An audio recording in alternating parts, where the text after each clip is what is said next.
Boa tarde, está começando mais uma edição do programa 20 Minutos. O tema de hoje, para onde vai a China? Evidente que nossa pauta dessa sexta-feira tem a ver com a recente realização do 19º Congresso do Partido Comunista Chinês. Como vocês sabem, a cada 5 anos esse congresso, essa instância se reúne e adota as grandes decisões que irão determinar os passos do Partido Comunista Chinês e, portanto, de todo aquele gigantesco país no qual o Partido Comunista é o grande dirigente, a grande vanguarda. O mundo prestou muita atenção nesse congresso do Partido Comunista Chinês e nós não poderíamos deixar de tratar esse assunto com a importância que lhe é devida. O que mais se destacou no Congresso foi o discurso do secretário-geral do partido e presidente chinês, Xi Jinping. Ele fez um longo balanço sobre as reformas que estão em curso na China desde os anos 70, determinou certas tarefas que ele considera primordiais na construção do que eles chamam do socialismo com características chinesas e, mais do que tudo, ele fixou 2 datas. E ao fixar 2 datas, ele estabeleceu 2 nortes estratégicos para o país. O relatório de Xi Jinping disse que em 2035 a China será um país moderadamente próspero, mas que em 2050, praticamente quando a Revolução Chinesa completar 100 anos, a China será um país moderno e um país determinante no concerto das nações. Evidentemente que nós podemos chegar à conclusão que essa afirmação de Xi Jinping aponta que a China coloca, a médio prazo, a perspectiva de ser a grande potência hegemônica do mundo. Hegemônica do ponto de vista econômico e hegemônica do ponto de vista militar. Uma das tarefas que Xi Jinping traçou em seu relatório é que o exército chinês deve se modernizar amplamente, dando continuidade ao programa que já está em curso, de tal sorte que seja um exército poderoso e capaz de vencer guerras. De uma maneira diferente do que era a estratégia soviética de disputa pela hegemonia contra o campo capitalista e contra os Estados Unidos, a China se propõe a fundamentalmente construir sua hegemonia econômica antes de tudo. Hoje é a 2ª potência econômica do mundo, ainda bem abaixo dos Estados Unidos. A China se projeta para daqui a praticamente 35 anos como a grande potência econômica do mundo. E com base nessas condições materiais da grande potência econômica do mundo, é que a China coloca como desafio a sua consolidação hegemônica, a sua capacidade de ser a nação que dirige o planeta e que, portanto, coloca numa situação distinta a correlação de forças do conjunto dos estados nacionais. Consolidada sua predominância econômica e militar, os chineses imaginam que poderão expandir de uma maneira cautelosa e não hegemonista também sua influência ideológica, política e cultural. Como eu disse, um caminho distinto daquele que a União Soviética, antes de entrar em colapso e finalmente deixar de existir em 1991, um caminho diferente daquele que a União Soviética havia traçado, no qual o componente da disputa ideológica e política tinham um protagonismo visível desde os primeiros momentos posteriores à vitória da Revolução Russa de 1917. Como que a China chegou nessa situação? Isso é muito importante nós estudarmos para entendermos o processo chinês. A Revolução Chinesa foi vitoriosa em 1º de outubro de 1949. O Exército Popular de Libertação, dirigido pelo Partido Comunista, que tinha como seu grande chefe Mao Tse-tung, consegue uma dupla vitória militar. Primeiro, derrota a ocupação japonesa em aliança com os setores nacionalistas. E depois derrota os setores nacionalistas, o chamado Kuomintang, o Partido Nacionalista Chinês, expulsando o Kuomintang de qualquer espaço de poder no território continental. O Kuomintang, dirigido por Chiang Kai-shek, vai ficar ali numa remota ilha do território chinês, que é Taiwan, que durante um certo tempo foi reconhecido pelos países capitalistas como a verdadeira China. Isso depois se desfez, já nos anos 70, quando a evidente pujança, força política e populacional da China obriga os norte-americanos e demais países capitalistas a reconhecer que o representante verdadeiro da China era a China Popular, era o governo da China Popular, era o governo do Partido Comunista, e a China passa a representar, a China Popular passa a representar a nação chinesa como um todo, e Taiwan fica apenas como um território em disputa, que os chineses não reconhecem como território independente, mas como um território rebelado em relação à Revolução Chinesa. Vitoriosos contra os japoneses e contra os nacionalistas, portanto, os comunistas, durante 30 anos, trataram de implementar no país, com características próprias, com certas nuances, um modelo de construção do socialismo muito inspirado pela experiência soviética. Não era a mesma coisa, a base industrial da China era diferente da Rússia pré-revolucionária, os chineses tentam, de alguma maneira, evitar o gigantismo das estruturas de planejamento econômico soviéticos num certo momento, mas, fundamentalmente, o modelo que a China segue nos primeiros 30 anos era baseado na propriedade generalizada de todos os meios de produção, praticamente na eliminação do mercado, no planejamento centralizado de toda a economia, produção, distribuição, de todos os setores da economia. Esse modelo permite, nos momentos iniciais, com um grau razoável de solidariedade da União Soviética e dos demais países socialistas que emergem depois da Segunda Guerra, permitem à China enfrentar com sucesso a batalha contra a fome. Era a grande batalha da Revolução Chinesa. A China era um país de miseráveis, um gigantesco país com uma população na época da Revolução já de algumas centenas de milhões de habitantes, dos quais 70% viviam na fome ou à beira da fome. A primeira tarefa vitoriosa da Revolução Chinesa foi derrotar a fome, e foi uma tarefa na qual os chineses foram vitoriosos. Mas aquele modelo econômico, já nos anos 60 e 70, já não permitia não estava permitindo um desenvolvimento acelerado da economia chinesa, especialmente depois que há o litígio, o conflito, a ruptura entre a China e a União Soviética no início dos anos 60. Os chineses se veem, quando termina a década de 60 e início dos anos 70, eles se veem numa situação de estagnação econômica e numa situação, em certos setores da economia, até mesmo de regressão. Nessas circunstâncias em que o modelo estabelecido nos 30 anos anteriores da Revolução Chinesa revela sua fadiga, emerge uma mudança profunda, comandada por um dirigente histórico da Revolução Chinesa chamado Deng Xiaoping.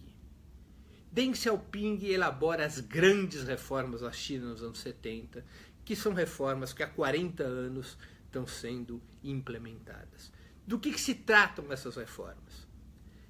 Basicamente, uma mudança do sistema econômico socialista chinês, com a introdução de 3 elementos fundamentais. Primeiro, uma introdução do mercado, uma reintrodução do mercado como um instrumento para a alocação de recursos, competição, distribuição e comercialização de produtos e serviços. Para que houvesse a reintrodução do mercado, houve uma liberação de certas áreas da economia chinesa para a iniciativa privada. Certos setores da economia chinesa puderam ser explorados por capital privado nacional e capital privado internacional em um primeiro momento.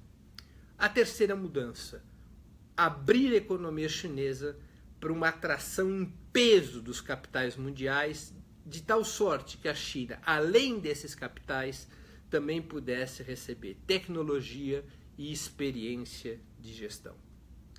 Essa reforma deu origem àquilo que os chineses chamam de uma economia socialista de mercado. O socialismo com as características chinesas.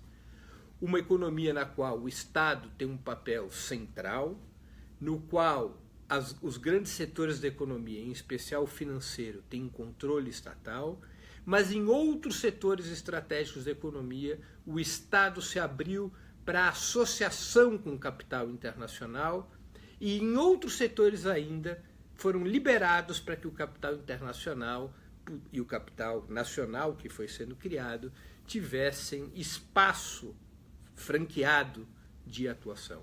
Portanto, ali se criou uma economia mista, regulada e controlada pelo Estado. O Estado controla os grandes setores de produção, mesmo quando abre para o capital internacional nos setores estratégicos, o abre na condição de sociedade. O Estado, em geral, detém 51% das ações das grandes plantas industriais, 49% fica com o sócio internacional. O sócio internacional tem um contrato de gestão daquele negócio por um prazo fixo, em geral um prazo de 30, 40, 50 anos, uma concessão. Fim desse prazo, o contrato pode ou não ser renovado, e esse contrato prevê, além dos investimentos e da distribuição dos lucros e a repatriação, a remessa desses lucros para as matrizes dos capitais que aportam na China, esses contratos também prevêem transferência de tecnologia, transferência de gestão, de tal sorte que a China, com esse mecanismo, pôde se desenvolver aceleradamente, não apenas fazendo seu produto interno bruto crescer de forma expressiva, mas também modernizando muito o país. A China, por exemplo, não tinha indústria automobilística. A China começou a ter uma indústria automobilística a partir da abertura conduzida por Deng Xiaoping no final dos anos 70. A Ford, a General Motors, outras companhias automobilísticas, através desse esquema de associação com o Estado chinês, abriram plantas industriais na China, atraídas, claro, pelos baixos custos de produção, pelos salários relativamente baixos e pela possibilidade de, a partir da China, ter uma grande plataforma de exportação. Após esses 40 anos, seguindo no exemplo da indústria automobilística, a China absorveu tecnologia, absorveu capitais, absorveu experiência de gestão e hoje existe uma poderosa indústria automobilística chinesa, que não apenas abastece em grande medida o mercado interno chinês, como também exporta automóveis chineses para outros países, e mais que exportar automóveis chineses, a própria indústria automobilística chinesa exporta capital e tecnologia para outros países, construindo plantas industriais próprias nessas outras nações, incluindo no Brasil. No Brasil tem uma fábrica da JAC Motors, que é uma grande fábrica chinesa de automóveis. Esse processo de modernização da China permitiu, ao longo do tempo, ao lado de problemas, também grandes soluções. O nível de vida e renda da população chinesa cresceu muito. Os salários chineses, que eram muito baixos e eram um grande atrativo para esses investimentos internacionais, esses salários hoje já estão acima do padrão mexicano-brasileiro, por exemplo. A classe trabalhadora chinesa hoje já ganha mais, em média, do que a classe trabalhadora de países capitalistas com nível médio de desenvolvimento, como o Brasil e o México. Criou-se na China, portanto, uma situação social diferente, uma elevação das condições de vida da classe trabalhadora chinesa, especialmente nos grandes centros. Também propiciou uma urbanização acelerada da China. A China era um país tremendamente agrário, hoje é um país no qual o setor da indústria e de serviços ganhou um peso relativo bastante superior à produção agrária. Claro, há muitas desigualdades. Há desigualdades sociais e há desigualdades regionais. Desafios esses registrados no relatório do presidente Xi Jinping ao 19º Congresso.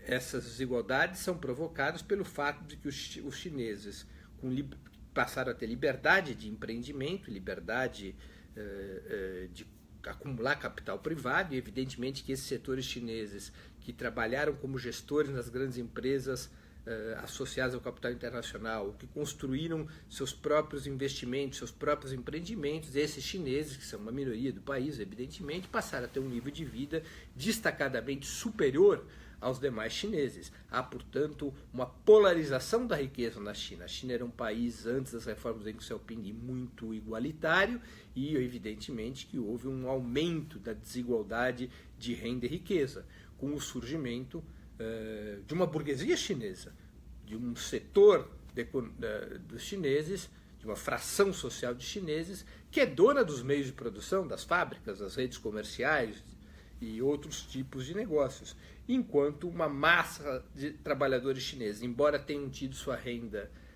aumentada, a diferença, a desigualdade com os mais ricos cresceu. Também houve uma desigualdade regional, os setores agrícolas que não foram diretamente beneficiados pela onda de investimentos que vem fluindo para a China nas últimas décadas, esses setores, especialmente rurais, mais atrasados, ficaram ainda mais atrasados em relação aos grandes centros urbanos e industriais. Portanto, também aí há uma desigualdade regional. E, evidentemente, na medida que se introduz uma economia de mercado, que se introduz uma associação em determinados ramos da economia com o capital, é evidente que você teve um crescimento de outras chagas da economia chinesa, entre elas, como também aponta Xi Jinping, a chaga da corrupção. O capital busca subornar funcionários do Estado e funcionários do próprio partido para ter determinados benefícios, para ter determinadas facilidades, como é próprio das economias de mercado. São efeitos colaterais desse modelo chinês que a direção do Partido Comunista Chinês, nesse relatório do Xi Jinping, também detecta. Há um outro problema. O governo chinês tem que impedir que esse poderio econômico, que essa força econômica da nascente burguesia, da nova burguesia chinesa, se transforme em poder político, ameaçando a hegemonia do Partido Comunista e, eventualmente, levando o país de uma economia socialista de mercado a uma economia capitalista pura e simples, restaurando o capitalismo nas suas características, vamos dizer assim, tradicionais. Evidentemente que o governo chinês adota uma série de mecanismos que na prática impede que a burguesia chinesa tenha espaço de poder. Há muito controle para o seu ingresso no Partido Comunista Chinês, até 2002 era simplesmente proibido que empresários fossem militantes do Partido Comunista Chinês. A ascensão dos quadros da burguesia no aparato de Estado do partido é muito controlada, para não dizer nas Forças Armadas, no qual é simplesmente proibido. Portanto, o poder político continua concentrado nas mãos do Partido Comunista, de tal sorte que esse poderio econômico da burguesia chinesa, nascida durante a economia socialista de mercado, não se transforme num perigo de restauração capitalista, como aconteceu por outros caminhos com a União Soviética, quando veio a ruir em 1991. Essas reformas, esses 40 anos de reforma, portanto, colocaram a China numa situação de protagonismo econômico, desenvolver enormemente sua economia e a colocaram na perspectiva de lutar pela hegemonia no centenário da Revolução Chinesa em 1950. Então, quando a Revolução Chinesa terá feito 101 anos. A China pode se projetar nesse momento como a potência econômica mais musculosa em 2050. E, portanto, com base nesse poderio econômico, disputar a hegemonia com os Estados Unidos e as demais nações capitalistas, inclusive do ponto de vista militar. A China hoje já tem, por exemplo, uma marinha muito forte. Jamais os Estados Unidos estiveram ameaçados no que diz respeito ao controle dos mares, nem no apogeu da União Soviética. E o controle dos mares é o que determina o controle da economia mundial. Mais de 70% do fluxo mundial de comércio é pelos mares, é por navios, é por barcos. Quem controla os mares, portanto, repito, controla a economia. E a China passou a ter uma sólida marinha, investimentos poderosíssimos na marinha chinesa, que a colocam em condições de disputar os oceanos com os Estados Unidos, o que deixa os Estados Unidos de cabelo em pé. A China foi mudando seu perfil econômico. Ela vai deixando de ser uma exportadora de mercadorias e serviços para ser uma exportadora de capital e tecnologia. A China hoje disputa ativos no mundo inteiro, especialmente na África, na Ásia e na América Latina. Ela já vai deslocando a hegemonia norte-americana. Ela já vai estruturando alianças contra-hegemônicas, como é o caso dos BRICS, a associação com o Brasil, a Rússia, a Índia e a África do Sul, que constitui já um banco próprio, fundamentalmente a partir do capital chinês.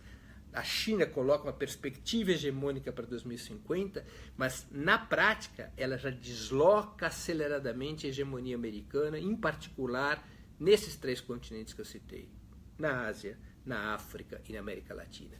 A China passa a ser uma exportadora de capitais, disputando ativos e mercados com as grandes potências capitalistas. O capital chinês está presente na África, na Ásia, na América Latina, em vários lugares, com mais destaque e peso do que o capital norte-americano, ou o capital europeu, ou o capital japonês. A China já vai construindo sua rede de hegemonia econômica. Resta uma pergunta. Esse caminho chinês é um caminho capitalista ou um caminho socialista? É um grande debate. Um debate no qual se confrontam distintas opiniões. Eu arriscaria dizer que os chineses têm alguma razão quando dizem que a sua economia de mercado tem um caráter socialista. Por que tem um caráter socialista? Fundamentalmente porque o controle e a regulação dos grandes meios de produção tem um caráter estatal. E porque esse Estado chinês continua a ser controlado por organizações políticas, em especial o Partido Comunista Chinês, que inscreve seu programa e sua representação no seio da classe trabalhadora. Embora exista uma burguesia chinesa poderosa do ponto de vista econômico, ela não detém o poder político. O Estado continua a ser controlado com todos os problemas pelas forças populares que deram origem à grande Revolução Chinesa de 1949. Vamos assistir nos próximos anos o desenvolvimento dessa epopeia histórica. Fico por aqui, pedindo a vocês, se gostaram do programa, que compartilhem, que difundam e não se esqueçam, façam assinatura solidária de Opera Mundi. A imprensa independente precisa do apoio dos seus leitores e espectadores para sobreviver e enfrentar os meios monopolistas de comunicação. Até a próxima!